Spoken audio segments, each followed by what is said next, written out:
Sí, sí, es lo que estoy escribiendo.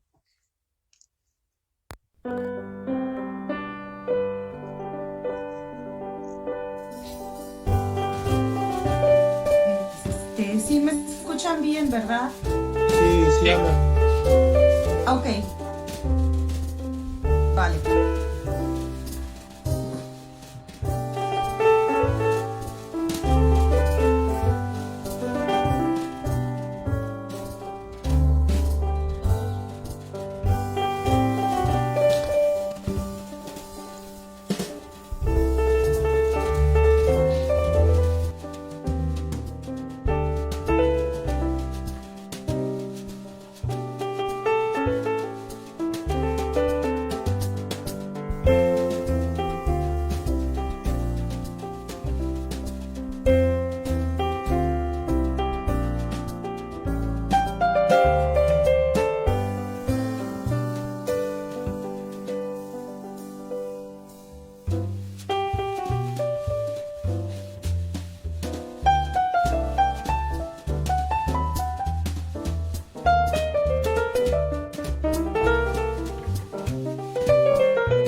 gracias. Pues un saludo a todos, muy buenos días. Bienvenidos a la Semana Internacional del Cerebro 2021. Esta vez con nuestra transmisión vía online por la situación pandémica en la que estamos, pero con el mismo agrado y el mismo entusiasmo de todos los otros años para poder presentar este evento y hacer una divulgación de las neurociencias, algo bueno para todos nosotros y de amplio conocimiento para toda la comunidad estudiantil, el profesorado y en general la sociedad. El día de hoy me da muchísimo gusto presentar con ustedes a la doctora Elvis Cuevas, de la cual quiero hacer una breve reseña acerca de su trayectoria como profesionista. La doctora Elvis Cuevas es egresada de la carrera de químico farmacobiólogo por parte de la Facultad de Ciencias Químicas y cuenta con un doctorado en neurobiología por parte de la UNAM. En su investigación de posgrado se centró en la evaluación de la neuroprotección de flavonoides en un modelo de roedores de la enfermedad de Alzheimer, entre la colaboración del Laboratorio de Neurofarmacología de nuestra institución y el Laboratorio Experimental de Enfermedades Neurodegenerativas. Durante sus estudios de posgrado, la doctora Cuevas fue trabajadora invitada para proyectos en colaboración en el campo de las neurociencias entre la UNAM y el National Center for Toxicology Research. En el 2010 comenzó su estancia postdoctoral en dicho centro de investigación con el objetivo principal de evaluar los efectos neurotóxicos de la radiación de los teléfonos celulares tanto en modelos in vitro como in vivo. En 2015 recibió una plaza como científica visitante en dicho centro de investigación. Actualmente es investigadora principal independiente dentro de esta división. Cuenta con más de 35 publicaciones en revistas indexadas y ha recibido fondos para su trabajo de la FDA en conjunto con el Office Governments of Health. La doctora Cuevas se desempeñó como presidenta del capítulo de Arkansas de la Society for Neuroscience en el 2017 al 2018, donde participó activamente en los eventos anuales de divulgación de la Semana Internacional del Cerebro. Ha recibido numerosos premios en honor a toda su trayectoria y sus investigaciones. Es una participante activa en la Organización Hispana de Toxicólogos y participa en el programa anual de mentoría y contribuye a las comunicaciones del boletín de la Organización Hispana de Toxicología. Pertenece a un sinfín de sociedades en las cuales ella participa activamente, además de ser una revisora de publicaciones científicas en el campo de las neurociencias. Es un gusto y un honor presentar con ustedes a la doctora Elvis Cuevas con esta ponencia que nos va a mostrar el día de hoy, que está titulada ¿Qué papel juega la barrera hematoencefálica en las diferencias entre hombres y mujeres con enfermedad de Alzheimer? Cabe destacar, doctora Elvis, que cuenta con 30 minutos para su presentación y posteriormente pasaremos a una ronda de preguntas de alrededor de 10 minutos. Le cedo la palabra, bienvenida y muchísimas gracias por su participación. Muchísimas gracias, Victorino, por la presentación. Gracias al Comité Investigador de la Semana Internacional del Cerebro 2021 de la Facultad de Ciencias Químicas de la UAP. Es para mí un verdadero honor estar el día de hoy presentando parte de los datos que hemos generado en mi laboratorio. Y bueno, vamos a empezar con esta ponencia. Y antes de que empiece, me gustaría aclarar que la información presentada en este trabajo el día de hoy, en esta presentación, no es una difusión formal por parte de la FDA y no representa la posición o política de la agencia. Bueno, el desarrollo de esta plática va a integrar, voy a hablar un poco acerca de las generalidades de la enfermedad de Alzheimer. Y bueno, ayer el doctor Agenor y la doctora, no recuerdo su nombre, ella también ya nos habló acerca de esta enfermedad, entonces bueno, ya va a ser un poco más ligero la explicación el día de hoy. Después me voy a enfocar acerca de la barrera hematoencefálica, que es una de las principales blancos que nosotros estamos evaluando y cuál es su papel en esta enfermedad. Después voy a presentarle algunos de estos estudios que hemos realizado en NCTR, los cuales ya han sido publicados. Después voy a enfocarme acerca de las diferencias que posiblemente existan entre los hombres y las mujeres que padecen la enfermedad de Alzheimer, para explicarles así cuáles son los estudios que estamos realizando actualmente. Y bueno, hablando un poco acerca de la historia de la enfermedad de Alzheimer, se sabe que desde 1901 la paciente Auguste Deter, que era muy joven, como bien lo decía ayer la doctora, fue de 51 años cuando ingresó al hospital por problemas de conducta y de memoria. Entonces la recibió el doctor Alois Alzheimer, quien llevó todo el curso el desarrollo de su patología, y a su muerte en el 1906, y él pudo acceder al cerebro de esta paciente y realizó el estudio neuropatológico post-mortem, en el cual se pudieron observar las placas y las marañas por primera vez y que hasta nuestros días siguen siendo las características claves por las cuales se va a definir esta patología. Es hasta en 1910 cuando su amigo, el doctor Emil Kraepelin, acuña el término de enfermedad de Alzheimer a esta patología, y es como se conoce hasta nuestros días. Y bueno, el último reporte mundial de la enfermedad de Alzheimer, que ha sido del 2019, ahorita, bueno, ya debe estar más actual, pero está muy similar. Entonces, se demostró que más de 50 millones de personas viven con demencia a nivel mundial, lo cual es muy, muy alto. Y bueno, esto se va a ir hasta 152 millones para el 2050, y que algunos de estos pacientes pues, van a padecer algún tipo de demencia, siendo la enfermedad de Alzheimer la que tiene mayor prevalencia. El costo global, como pueden observar aquí, es bien, bien alto, es de $1 billón y que se va a duplicar para el 2030. Así que es un problema económico, social también. Hay solo 4 fármacos que han sido aprobados en los últimos 2 años, lo cual nos habla de esa carencia de estudios. Así que pues debemos de apretar el ritmo para tener más estudios. Es la sexta causa de muerte en los Estados Unidos, de acuerdo a la CDC. Y bueno, la enfermedad de Alzheimer se ha definido o se ha clasificado en 2 tipos, en la esporádica, que es de inicio tardío, la cual generalmente se ocurre después de los 65 años de edad, la cual de su componente o más bien sus factores son múltiples, no se sabe quién es quien la causa, y uno de los factores de riesgo genéticos que se ha asociado es la presencia de la apolipoproteína E4. La de tipo familiar, que es la otra, es de inicio temprano y esta es la que se tiene más caracterizada, ya que como es de tipo familiar, pues se tiene entendido cuáles son los genes que van a causar o los genes alterados que van a predisponer o que van a generar esta patología, que son alteraciones en la presenilina 1, en la presenilina 2 y en la proteína precursora del amiloide beta. Y esta es de inicio temprano, da antes de los 60 años. Para nuestra desgracia, aún no hay cura para esta patología y solamente son tratamientos paliativos. La presentación clínica, como ya bien lo definió Alzheimer desde sus inicios, pues va a ser la pérdida de la memoria, la cual culmina con una demencia total, y solamente se va a definir la enfermedad de Alzheimer después de una estudio neuropatológico post-mortem, en el cual se puede observar aquí en este dibujo cómo se puede observar o cómo se observa el paciente de el cerebro de un paciente, o más bien un paciente, una persona sin enfermedad aparente. Podemos observar que las estructuras cerebrales están totalmente íntegras, los ventrículos están de tamaño normal, mientras que en el paciente que padece enfermedad de Alzheimer, pues podemos observar que hay una mayor apertura de los ventrículos, se disminuye el grosor de donde se encuentran las neuronas, y las estructuras que se encuentran asociadas con la memoria, como es el hipocampo que se encuentra en esta zona, pues obviamente ese está prácticamente perdido, lo cual genera esta pérdida conductual o cognitiva.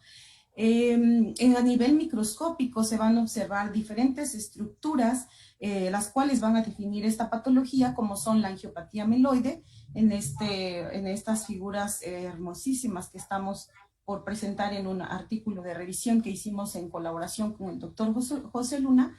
Aquí podemos observar en rojo cómo estas estructuras amiloides están depositadas a nivel de los vasos, y podemos observar en verde las marañas neurofibrilares y en azul lo que son el componente glial, que en este caso son la proteína GFAP que se marcó para los astrocitos. Las 2 estructuras que van a definir a esta patología va a ser la placa neurítica, la cual se encuentra compuesta del péptido amiloide beta, y la maraña neurofibrilar, la cual se encuentra formada por la proteína tau hiperfosforilada. Y bueno, gracias a estas dos proteínas que se han encontrado alteradas en la patología, se han surgido diversas hipótesis para decir o para explicar quién es la causante de esta patología.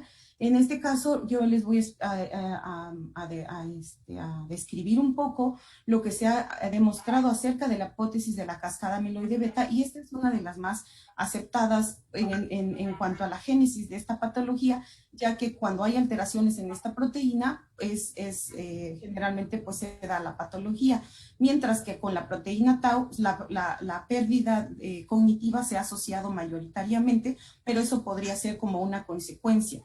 Entonces, bueno, lo que observamos en esta hipótesis, o lo que nos dice esta hipótesis, es que en un inicio se va a incrementar la producción del péptido amiloide beta, ya sea por una producción excesiva o una reducción en la degradación de este péptido, el cual se va a empezar a acumular en el cerebro para formar a las placas neuríticas. De ahí va a activar diversas cascadas de señalización intracelulares que van a desencadenar la hiperfosforilación de la proteína tau, y estas a su vez van a formar a la maraña neurofibrilar, lo cual va a generar esa pérdida neuronal y sináptica hasta que conlleva a un déficit cognitivo y conductual en el paciente hasta su muerte. Entonces, bueno, esto es en resumido cómo es que nosotros podemos observar esta generación o la posible génesis de la patología.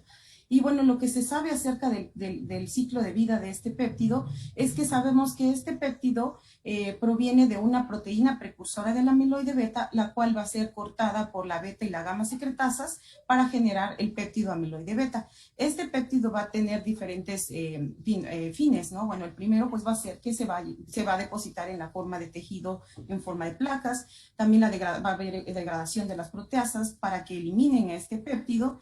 Después, este péptido se va a transportar a través de la barrera hematoencefálica para su eliminación, pero parte de este péptido no se elimina completamente, lo cual genera que se deposite en los vasos como una angiopatía amiloide cerebral, que se llama angiopatía amiloide cerebral, y después ya al final los restos que sí terminen por eliminarse, pues se van a ir al fluido intersticial a lo largo de las capilares y las arterias. Entonces, como pueden observar, en los últimos tres pasos del ciclo de vida de este péptido, la barrera hematoencefálica juega un papel muy importante en su proceso de eliminación de este péptido.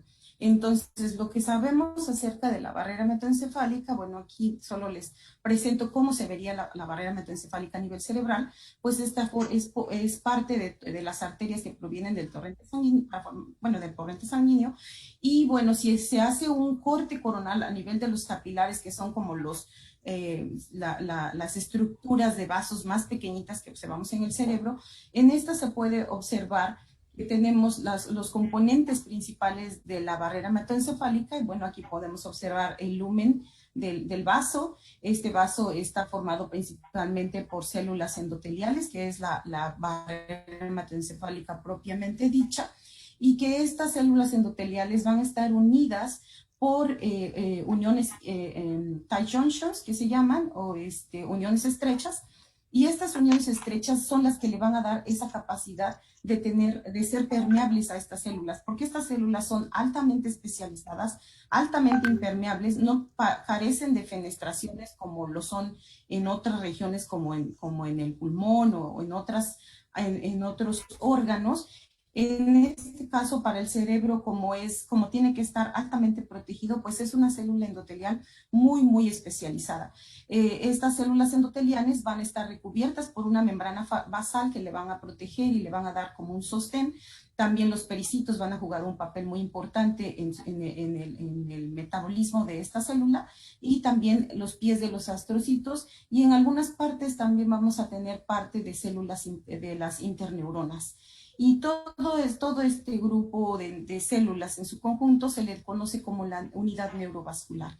Y bueno, lo que se ha observado que esta unidad neurovascular o la célula endotelial, la forma en que va a transportar moléculas del cerebro hacia el torrente sanguíneo y viceversa, va a estar regulado principalmente por transportadores y por receptores. En el caso del amiloide beta, las proteínas que van a estar, o los receptores que van a estar involucrados en el paso de este péptido va a ser el LRP1, LRP2 y PGP, son los que van a acarrear la péptido amiloide beta del cerebro hacia la sangre, y viceversa, el receptor para productos de glicación avanzada, que se denomina RAGE, va a transportar amiloide beta de la sangre hacia el cerebro. Esto, bueno, aquí en condiciones normales, evidentemente, no va a haber un desequilibrio en este transporte, sino que el amiloide beta se va a estar eliminando de manera constante y equilibrada.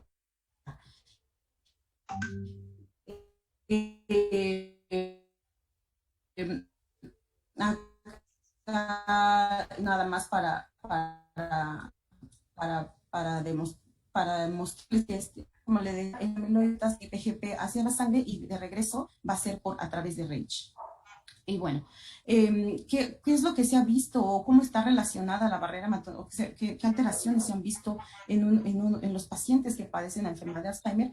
Aquí, a manera de resumen, les muestro cómo el aumento en el péptido amiloide beta va a generar una ruptura o una ruptura básicamente de las células endoteliales, la cual van a dejar pasar hacia el cerebro sustancias que normalmente no pasan, como albúmina, hemoglobina, y que esta por una serie de eventos citotóxicos va a generar una neurodegeneración.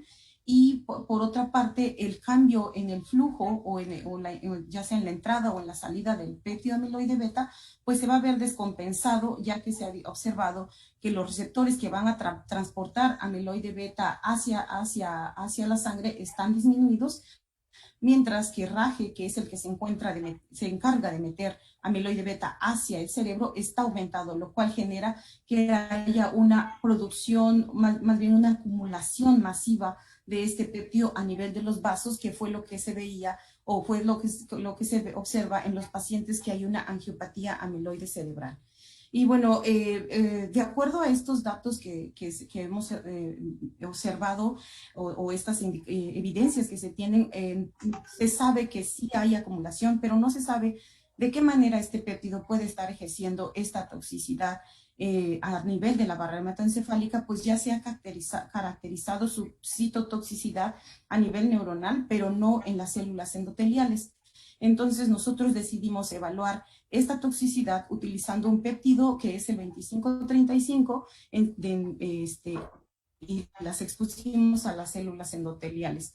Y bueno, utilizamos este péptido 2535 ya que se ha observado que este es el dominio neuronal, funcional neurotóxico, y que además está presente en los adultos mayores sin enfermedad aparente, y también se ha observado que los pacientes que pida su uso como modelo de la enfermedad de Alzheimer. Y bueno, acá solamente les muestro la manera de esquema, cómo es que se hace el procesamiento o el proceso para obtener las células endoteliales. Y este artículo lo publicamos en el 2018 por si a alguien le interese ver más a detalle cómo se obtienen estas células. En cuanto tuvimos estas células, bueno, lo que hicimos fue exponerlas al péptido, y este péptido tiene que estar agregado, ya que solamente agregado es como ejerce su efecto tóxico. Se utilizó una concentración de 20 micromolar, el cual también ya está caracterizado que es cuando produce su efecto tóxico, y entonces medimos diferentes ensayos de citotoxicidad, marcadores de estrés oxidativo, medimos la integridad de la membrana y la morfología, lo cual nos pudiera estar indicando qué es lo que está produciendo este efecto, este péptido. Y entonces, ¿qué encontramos? Encontramos que efectivamente este péptido 2535 produce una disminución en la viabilidad celular y que se ve acompañado de un incremento de la liberación de LDH, lo cual nos indica que hay una muerte celular. Esta muerte celular se vio asociada a que posiblemente se dé por el estrés oxidativo, ya que hay un incremento en la formación de radicales libres que se mide por la diclorofluoresceína, que es una técnica para medir radicales libres, y también se observó una disminución en la expresión de la GPX, que es otra forma indirecta de medir qué tan activa está o qué tantas enzimas antioxidantes están presentes. La otra evidencia de que está produciendo este daño es cuando medimos la resistencia eléctrica trasendotelial de estas células, ya que tienen esta característica de que tienen una medida constante de resistencia eléctrica, y al disminuir significa que está perdiendo esa permeabilidad o esa unión entre las células endoteliales. Y luego observamos también un incremento en el paso de fluoresceína al poner estas células a ver cuánta fluoresceína pasaba, cuánto esta membrana, en teoría impermeable, dejaba pasar de fluoresceínas. Entonces dejó pasar bastante, lo cual nos sugería que estaba dañada. Otra forma de demostrar que estuviese dañada a nivel de la barrera hematoencefálica, bueno, es ver las tight junctions o las zonas estrechas, que son la zona occludens, que esta es otra proteína que va a estar uniendo a las células endoteliales y al estar disminuidas nos sugiere que está perdiendo esa unión estrecha y por lo tanto es más permeable. La otra evidencia morfológica que pudimos observar cuando expusimos a estas células, a este péptido, es que observamos que hay una acumulación de células que se da, como pueden observar en este acercamiento, la formación, la monocapa que forman es muy homogénea, pero cuando en capa se hace más, se altera y entonces se ven cúmulos de células en uniones específicas, lo cual nos sugiere que probablemente sea ahí donde esté el péptido amiloide beta y entonces nosotros expusimos o tratamos estas células con anticuerpos específicos para ver cómo se estaba comportando la expresión de RAGE y la expresión de amiloide beta o dónde se estaban localizando a nivel de las células. Entonces, observamos que RAGE efectivamente se encuentra altamente expresado en esos cúmulos o en esas células donde están agregadas, donde posiblemente estuviese amiloide beta, y también pudimos ver que estaba ahí amiloide beta, y al hacer una colocalización de estos dos canales, observamos que efectivamente estas marcas se están colocalizando, lo cual nos sugiere que probablemente amiloide beta se esté uniendo con el receptor RAGE, aunque obviamente se necesitan más estudios para demostrar una unión directa. También medimos la intensidad de estas marcas y pudimos observar que el 2535 incrementa su producción de RAGE, así como el de amiloide beta, y también medimos la expresión de RAGE a través de Western blot, ya que es una técnica un poco más específica, lo cual nos sugiere o nos confirma la producción o la expresión de este receptor. Y aquí solamente a manera de resumen, en el esquema podemos observar que el grupo control que fue tratado con el 3525, que es el péptido inverso, el cual no tiene una función, pues observamos que no tiene ningún efecto a nivel de las células endoteliales, mientras que el 2535, que es el péptido tóxico, produjo un estrés oxidativo, el cual puede estar generándonos la muerte celular, el incremento en la permeabilidad, para que y que también altere las tight junctions y esto vaya a generar en conjunto la citotoxicidad por parte del 2535 y que probablemente, aquí sí es muy especulativo, es que amiloide beta se esté uniendo a RAGE y por lo tanto estén desencadenando cascadas de señalización intracelular, lo cual ayuden a que haya un mayor incremento de la expresión de RAGE, que fue lo que pudimos observar. En el siguiente estudio que decidimos hacer es que, bueno, ya observamos que a nivel in vitro sí se da esta expresión o sí se dan estas alteraciones en la barrera hematoencefálica. Entonces decidimos hacer la misma evaluación, pero utilizando un modelo transgénico de la enfermedad de Alzheimer, y en este caso utilizamos el ratón transgénico con estas alteraciones, ya que expresa, este ratón va a expresar de manera masiva a la APP, y lo cual va a generar un aumento en la formación de la proteína amiloide beta, y bueno, va justamente, y de hecho fue de las razones por las que utilizamos este modelo, es porque esta amiloide beta se va a acumular de 12 a 14 veces más en la microvasculatura cerebral. Entonces, este es un buen modelo para observar qué está pasando a nivel de la barrera hematoencefálica. Hicimos, la metodología que seguimos para este estudio fue muy similar al que ya habíamos hecho para el aislamiento de las células endoteliales, solamente que aquí paramos antes de tener toda la célula endotelial solita, pues hicimos la separación por Dextran para tener solamente los capilares y poder medir ahí los agregados de amiloide beta, los transportadores de amiloide beta y las tight junctions. Y al final también hicimos un ensayo de permeabilidad en el cual aislamos las células endoteliales. Utilizamos tanto ratas transgénicas macho como hembras, y también las wild type o las silvestres, y fueron de 13 meses, que es cuando ya está la patología desarrollada. ¿Qué encontramos? Encontramos que las tight junctions, la ocludina, La ocludina está, como pueden observar en este Western blot, acá está la ocludina, se encuentra disminuida en las hembras, pero no en los machos. Entonces, en los machos incluso se encuentra aumentada. En cuanto a la Claudina 5, podemos observar también que los machos se encuentran disminuidas, pero no en las hembras. Entonces, este dato nos dio pie a pensar que hay una diferencia entre las expresiones de estas proteínas o que juegan un papel diferente tanto en hembras como en machos de estas proteínas. Después, cuando medimos la permeabilidad, pudimos observar que solo las hembras fueron las que fueron capaces de demostrar un aumento en la permeabilidad, mientras que los machos no tienen ningún daño en cuanto a la permeabilidad.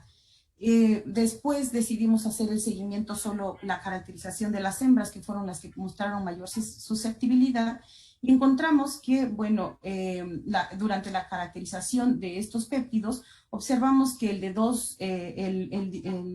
péptido dimérico, o sea, la unión de dos amiloides betas, que es el de 8 kilodaltones, no hay una diferencia significativa, pero sí para los péptidos o para los oligómeros, los que tienen mayor componentes de amiloide beta, que es el de 50 kilodaltones, y el de 70 kilodaltones se encuentra altamente expresado o significativamente más expresado comparado con el grupo control o con el grupo wild type. También la forma oligomérica que se hizo por dot blot también se encuentra altamente expresada, lo cual sugiere que efectivamente los oligómeros de la amiloide beta son los posibles causantes de esta toxicidad, ya que, como les decía, también observamos aquí solamente para recordarles que también medimos tanto los receptores o los transportadores, más bien dicho, de este péptido. Lo medimos en este modelo y lo que encontramos fue aquí está. Lo que encontramos en los transportadores es que también se encuentran expresados o se encuentran diferentemente expresados, ¿no? Entonces observamos que el PGP está disminuido y que RAGE está aumentado, lo cual, como a manera de recordatorio, como les decía, PGP es el que se encarga de sacar al amiloide beta del cerebro hacia el espacio sanguíneo, y RAGE se encarga de meter el amiloide beta hacia el cerebro. En este caso, bueno, pues nos está indicando que efectivamente en esta patología o en este modelo los transportadores están alterados y por lo tanto significa que hay una mayor acumulación de este péptido a nivel de los vasos y a nivel del cerebro. Cuando esta nada más es la gráfica última que pudimos incluir en esta publicación que hicimos, que fue, como les decía, la ocludina se encuentra disminuida y la Claudina 5 se encuentra con una ligera tendencia al aumento, pero no tiene una diferencia significativa. Y el flujo de fluoresceína también se ve aumentado, lo cual nos indica que hay un cambio en la permeabilidad o un incremento en la permeabilidad. Y bueno, en base a estos datos, lo que nosotros podemos concluir es que con este modelo de ratón transgénico es que la expresión elevada de RAGE y disminuida en PGP sugiere un daño en el transporte del péptido y que las hembras fueron más susceptibles a la permeabilidad de la barrera hematoencefálica. Este dato nos dio pie a pensar o a diseñar los siguientes experimentos que estamos planeando o que están en desarrollo para valorar por qué las hembras o las mujeres, en el caso de los humanos, son más susceptibles a padecer esta patología. Y bueno, ¿cuáles serían esas diferencias entre hombres y mujeres para que padezcan esta patología? Lo cual nos lleva a unas preguntas pues básicas, ¿no? De que si es que existe una menor susceptibilidad de los hombres para padecer la enfermedad de Alzheimer. Eso sería la primera pregunta. Y la segunda es que cuáles serían los factores de riesgo o los mecanismos fisiopatológicos que determinan o que contribuyen a la mayor frecuencia de la enfermedad de Alzheimer en las mujeres, y por qué se ha observado que las mujeres presentan una mayor frecuencia de esta patología, que es de hasta el 63%. de acuerdo al último reporte del 2017 mundial de Alzheimer. Y aquí nada más para mostrarles una gráfica de cómo se encuentran las personas con demencias en México. Aquí me gustaría enfocarme a que observen cómo las mujeres que están representadas aquí en las barras verdes son las que se encuentran en mayor proporción o las que presentan mayor enfermedad de Alzheimer comparado con los hombres, y que bueno, esta tendencia como a nivel mundial se ha demostrado, pues es al incremento de esta patología. Y bueno, de los estudios que se tienen, como les decía, cuando nos dimos cuenta que las hembras tenían esa mayor susceptibilidad, nos dimos a la tarea de buscar cuáles son las evidencias que existen de los estudios en humanos para saber cuál es esta predisposición de las hembras o de las mujeres hacia esta patología. Y bueno, encontramos que las mujeres que son portadoras de la polipoproteína E tienen mayor riesgo de desarrollar la enfermedad de Alzheimer que los hombres con este mismo alelo, que en promedio el avance de la enfermedad es mayor en mujeres, y que esto a veces puede ser sesgado, ya que generalmente se da un diagnóstico tardío.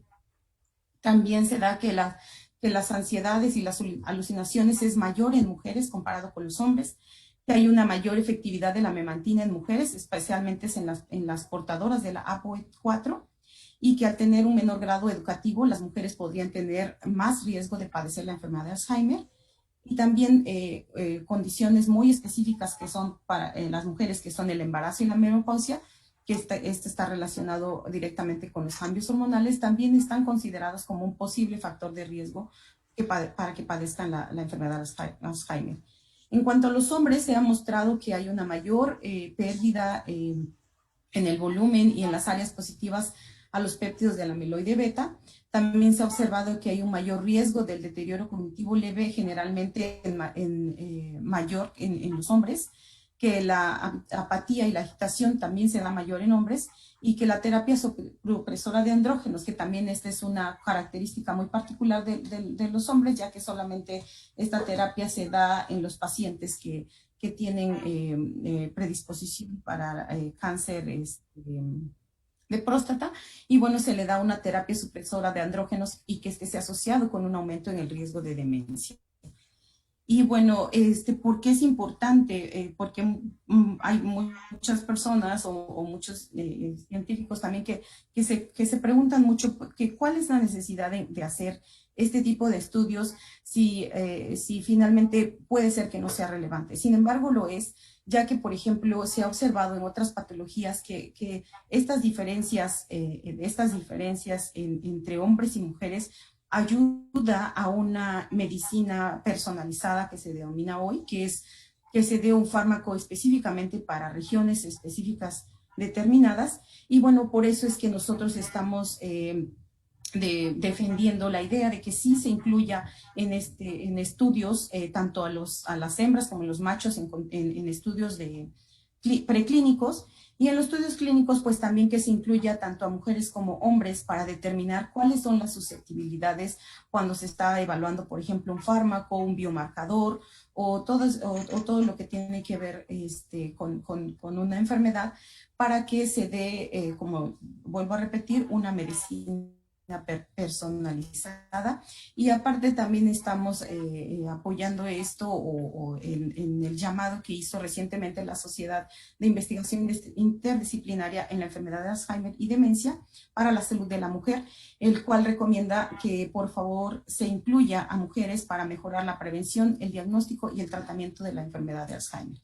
Y bueno, en base a esto, nosotros decidimos hacer este estudio en el cual la pregunta básica viene siendo la misma, de que cuál es el papel de la barrera hematoencefálica en la enfermedad de Alzheimer, y que si esta pudiese estar participando para que se den estas diferencias entre hombres y mujeres, porque podríamos utilizarlo en un futuro como un marcador de predicción, de detección, de prevención o incluso en tratamiento para la enfermedad de Alzheimer en poblaciones específicas, para lo cual nosotros decidimos utilizar un modelo que nos ayude a entender esta patología, que es un poco más completo que los anteriores, ya que en este modelo de triple transgénico que fue desarrollado por el doctor Laferla en la UCLA y el doctor Odo, que fue quien estuvo haciendo todo este proyecto, pues observó que tenía que este triple transgénico tiene componentes muy importantes que van a definir a la patología, como son lo que sería lo similar a las placas, que son depósitos extracelulares, lo similar a las marañas, que sería una inmunoreactividad de la proteína fosforilada tau en la región C1 del hipocampo. La pérdida neuronal no ha sido totalmente caracterizada y nosotros estamos planeando hacer esa parte también. También se ha observado que hay una gliosis, ya que se ha observado un aumento en la GFAP y en el IVA. También se ha observado que tienen deterioro cognitivo estos animales, por lo cual todos estos marcadores hacen que sea un mejor modelo a los anteriores que nosotros estábamos utilizando.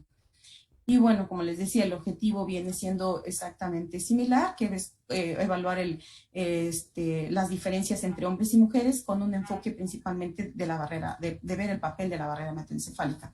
Para lo cual estamos desarrollándolo en 2 fases. La primera fase que vamos a hacer es la utilización de triple transgénico, de ratones triple transgénicos, incluir tanto las hembras como los machos.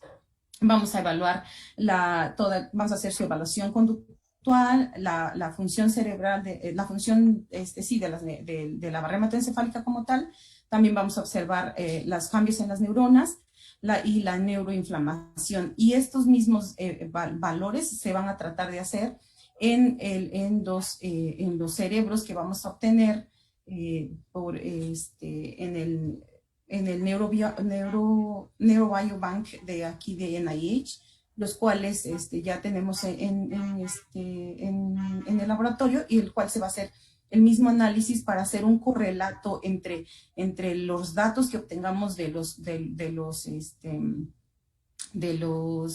ratones con los humanos y ver si se comportan de manera similar, porque esto, bueno, como ya les decía, nos va a ayudar para hacer una predicción temprana o una detección temprana de la enfermedad de Alzheimer aquí, aunque digo que es en particularmente mujeres, pero bueno, esta diferencia también nos va a ayudar a ver cuáles son las diferencias en hombres, y para tener, como les decía, la finalidad es una medicina personalizada. Lo que hemos hecho hasta el momento es la estandarización de todo esto para tener los capilares, ya que es muy importante ver la actividad de los receptores. Y bueno, pudimos observar, como pueden observar aquí, ya tenemos el aislamiento de los capilares, tanto de la corteza como del hipocampo, y que bueno, estos comparten o tienen las características que deben de tener para poder ser evaluados. También hicimos la caracterización de la expresión, o para caracterizar si realmente son las células que deberían de ser. Entonces marcamos, por ejemplo, la zona occludens, el receptor LRP1. En este caso, como pueden observar en rojo, está a nivel de todo el capilar, está la zona occludens, los cuales son componentes de las células endoteliales, lo cual nos dice que sí efectivamente es un capilar. Acá también mostramos la unión con PDGFR beta, que es un receptor para los pericitos, está aquí en rojo, y la claudina 5, que también se encuentra alrededor de todo el capilar, como pueden observar. El colágeno, que es componente de la membrana basal de los capilares, también está presente. GFAP, también pueden observar aquí los pies de los astrocitos en algunas zonas. Y también observamos raje, la expresión de este receptor a nivel de todo el endotelio, de todo el capilar. Entonces, bueno, también ya lo pudimos caracterizar. Y bueno, este trabajo, la relevancia de este trabajo es solo para manera de resumen, es que, bueno, sabe que las mujeres padecen mayormente, o la frecuencia en mujeres es mayor, los que padecen enfermedad de Alzheimer comparado con hombres, y que por lo tanto el hacer este estudio nos va a ayudar a tener una plataforma en la cual podamos definir o diseñar fármacos específicos para poblaciones específicas. Además, también ya existen inhibidores en fase clínica del receptor para RAGE, lo cual nos hace o más bien hace más relevante hacer este tipo de estudios. Y bueno, ya para concluir, quisiera dar agradecimientos principalmente al National Center for Toxicological Research, que es a donde yo trabajo, y a número de trabajos, el cual han sido apoyados para el desarrollo de este trabajo que les he presentado el día de hoy, y algunos miembros de la División de Neurotoxicología que han trabajado directamente con este proyecto. Agradecer al doctor John Talpos, que es nuestro director de la división, a Sumi Sakar, Timothy, Alejandro, Susan, Héctor, Bonnie y Brian, que han estado trabajando directamente con la generación y el análisis de los resultados, a los veterinarios que se encargan de cuidar a los animales que estamos utilizando ahora, que son principalmente el triple transgénico, y algunas colaboraciones externas de las cuales también se han generado estos datos, son la doctora Ida Guzmán de la UNAM, el doctor José Luna de la UNAM, la doctora Claudia Escudero de la Universidad Autónoma de San Luis Potosí, la doctora Nancy Gómez, y por mi parte es todo. Muchísimas gracias por su atención y por favor, si tienen dudas, comentarios, sugerencias, bienvenidos. Gracias. Muchísimas gracias, doctora. Tenemos algunas preguntitas que nos han hecho llegar a través del chat.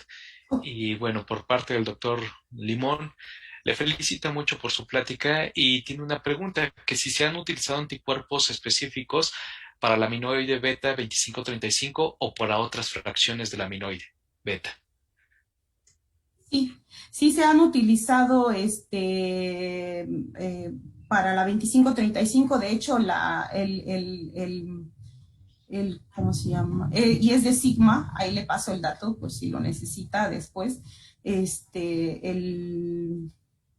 Déjenme pongo la foto. No recuerdo si fue específicamente para este artículo, y para este artículo hicimos muchas técnicas de histología, bueno, de inmunohistoquímica más bien dicho, para la valoración y nada más se lo confirmo, pero me parece que es para este artículo utilizamos el péptido específico 2535 y como les decía es de Sigma, y sí hay varios anticuerpos que son ya muy específicos para fracciones específicas o para isoformas específicas. Isoformas me refiero que si es el oligomérico, dimérico, pentaméricos, heptaméricos, hay muchas isoformas de amiloide beta, las cuales pueden ser medidas con marcadores específicos. Por ejemplo, para este artículo, bueno, aquí no se lo presenté porque este es el que estamos terminando. Entonces estamos terminando otro artículo ahorita donde también hicimos la valoración del péptido amiloide beta que es específico para vasos, que se llama MOX64. Entonces sí hay marcadores específicos para amiloide beta dependiendo de su localización, de su expresión y de su forma oligomérica o dimérica, o dependiendo de cómo esté. Sí los hay, por fortuna. Sí. Gracias, doctora. Otra pregunta que también hace el doctor Daniel es que si el daño inicia ahí en la barrera o es consecuencia de la neuroinflamación severa. El huevo o la gallina, ¿no? La pregunta del millón. Sí, es muy complicado en este momento saber quién es quién es el causante o consecuencia, y esa es una de las razones por las cuales nosotros estamos haciendo un seguimiento de la expresión y de la liberación o de la actividad de los receptores que transportan amiloide beta a nivel de la barrera hematoencefálica desde etapas muy tempranas. Es decir, nosotros vamos a empezar a caracterizar la expresión y el transporte de este péptido desde los 3 meses, porque entonces en los 3 meses nosotros podríamos ver desde etapas muy tempranas cuándo es que empieza este péptido a acumularse o cuando los receptores empiezan a dañarse en este modelo, y ver si es un evento y también obviamente observar cómo se está dando la acumulación a nivel de las neuronas. Entonces por eso es que estamos haciendo la caracterización tanto de las células neuronales, de las células gliales, de las células endoteliales, porque queremos precisamente de alguna manera hacer un seguimiento de cómo es que se están dando la expresión y el desarrollo de esta patología, para que así podamos decir que si inició, por decirlo así, pongamos en una cuestión hipotética, que primero se inició en la expresión elevada o la alteración en las células endoteliales, pues podríamos entonces decir que sí es un evento temprano que precede a un daño neuronal. Pero si es viceversa, si es, por ejemplo, que primero se da en una glía o en una neurona, pues entonces la consecuencia sería a nivel a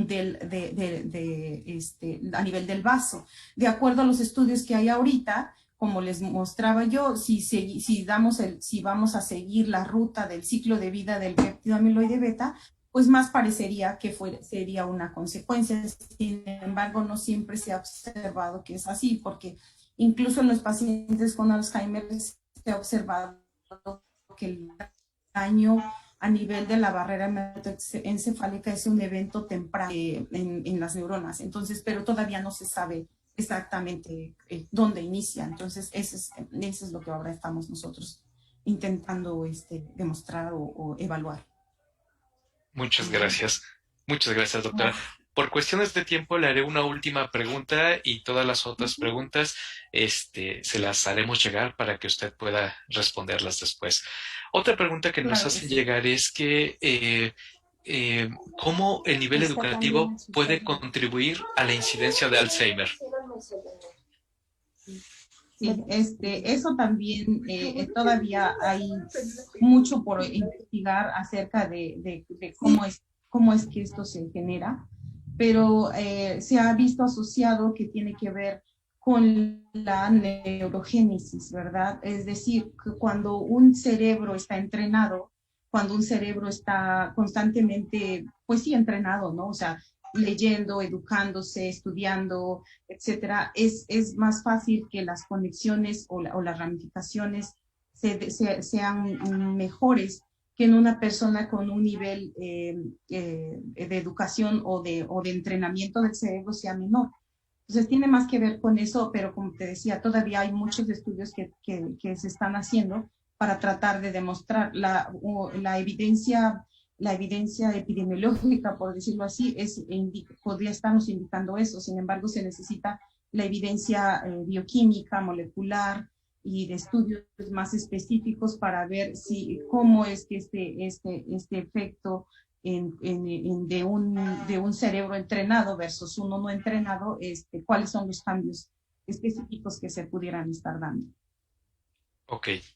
Bueno, Gracias. muchísimas gracias, doctora, por su maravillosa ponencia. Fue algo que nos ha enriquecido muchísimo en esta mañana y como siempre, un agrado tenerla como ponente en estos eventos.